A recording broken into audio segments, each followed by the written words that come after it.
Imaginemos por un momento un mundo donde la prosperidad parece no tener fin, donde la riqueza, bueno, parece estar al alcance de cualquiera. Esa era la promesa de 1929, una promesa que estaba a punto de romperse en mil pedazos y convertirse en la peor pesadilla económica del siglo XX, arrastrando al mundo entero a la Gran Depresión. Vamos a ver qué pasó. Ojo a esta frase, porque es de las que hacen historia. Y no la dijo un cualquiera, no, la pronunció uno de los economistas más respetados de la época, solo unos días antes del cataclismo.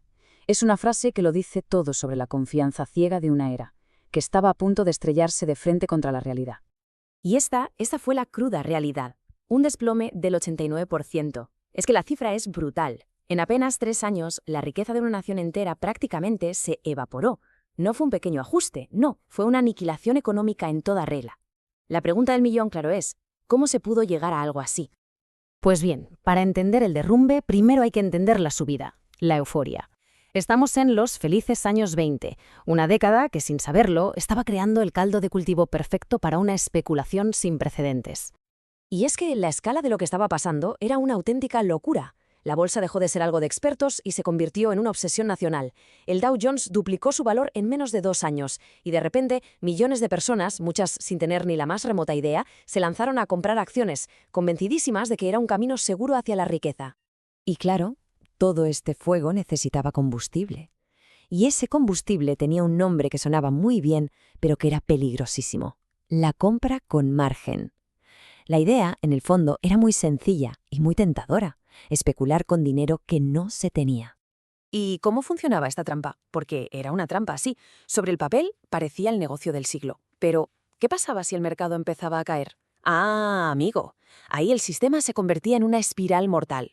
Las ventas forzadas para pagar las deudas hacían que los precios cayeran más, lo que provocaba más ventas forzadas. El efecto dominó perfecto. Pero en medio de toda esta fiesta, no todo el mundo estaba ciego. Aquí la historia se pone interesante, porque tenemos a dos protagonistas clave: uno que vio venir el desastre y otro que lo negó hasta el mismísimo final. Septiembre del 29. En medio del ruido, una voz solitaria, la del analista Roger Babson, lanza una advertencia que sonó casi a profecía. La respuesta, claro, fue la burla: le llamaron aguafiestas. Y para rematar, solo 2 días después, sale el gran experto, Irving Fisher, a decir: tranquilos todos, aquí no pasa nada. ¿A quién iba a creer la gente? Pues eso. La historia a veces es muy cruel.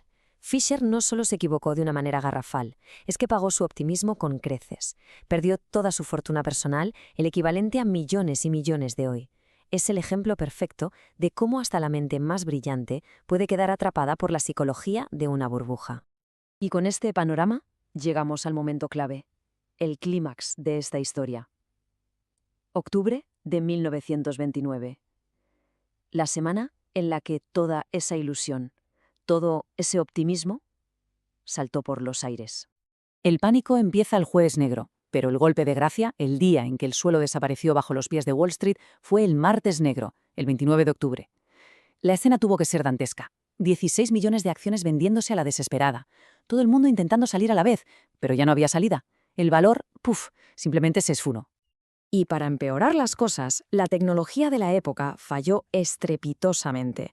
Los teletipos, esas máquinas que imprimían los precios, iban con más de 2 horas de retraso. Pensemos en el pánico de estar vendiendo acciones sin saber siquiera a qué precio real lo estás haciendo. A ciegas. Una locura que solo sirvió para echar más leña al fuego del caos. Pero esto no se quedó en Wall Street.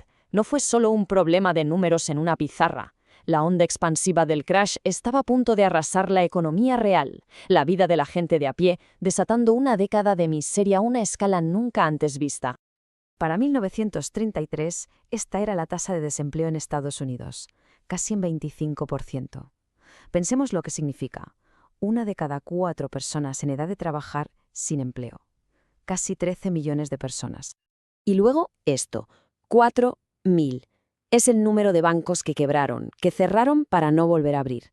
Detrás de cada cierre, miles de familias que vieron cómo los ahorros de toda su vida desaparecían. De un día para otro se quedaron, literalmente, sin nada. Y si caían los bancos, las empresas iban detrás. Más de 100.000 negocios se declararon en bancarrota en solo 3 años. El motor económico del país simplemente se había gripado. Pero los números son fríos. La realidad en la calle era desoladora. Empezaron a surgir barrios enteros de chabolas, las llamadas Hoovervilles. Las colas para conseguir un plato de sopa se hicieron interminables.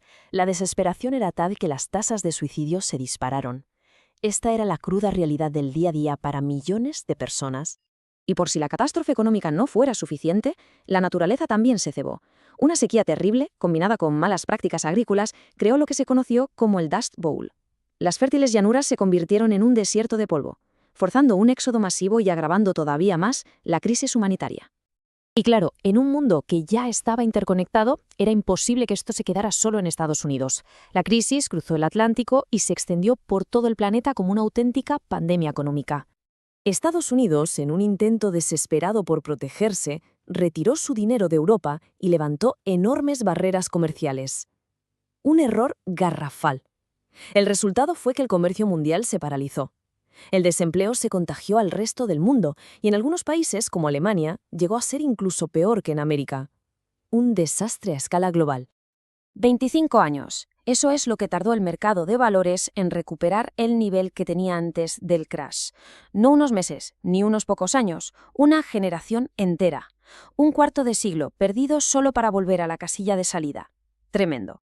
Y aquí viene lo más irónico de toda esta historia. Visto con el tiempo, la mayoría de los analistas coinciden. El desastre no fue un accidente imprevisible. Las señales de advertencia, como las que dio Roger Babson, estaban ahí para quien quisiera verlas. Lo que nos deja con una pregunta que, la verdad, da un poco de vértigo. La psicología de la codicia, la euforia colectiva y esa creencia tan peligrosa de que esta vez es diferente, cegaron a toda una generación. La gran pregunta es, ¿hemos aprendido realmente la lección? ¿O seríamos igual de vulnerables si viéramos las mismas señales hoy?